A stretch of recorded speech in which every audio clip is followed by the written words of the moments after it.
অনলাইনে তো আমি নিজের বোরকা পরা ছবি দেইনি, তাহলে গুনাহ হবে কেন? আপু, প্রোফাইলের বোরকা পরা ছবিটা কি আপনার? আপনার হলে রিমুভ করে ফেলবেন।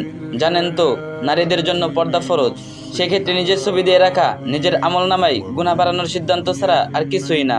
আর যদি ছবিটা আপনার হয়ে থাকে, তাও আপনার গুনাহ হবে।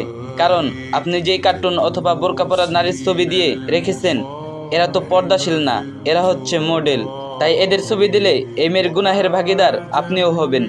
এদের গুনাহের অংশ আপনিও পেয়ে যাবেন, কারণ আপনি এদের প্রমোট করছেন। যখন কোনো নারী অপর নারীর ছবি আপলোড দেয়, তখন তার 4টি গুনাহ হয়। 1. পর্দার বিধান লঙ্ঘনের গুনাহ। 2. যার ছবি দেওয়া হচ্ছে তাকে গুনাহে লিপ্ত করার গুনাহ। 3.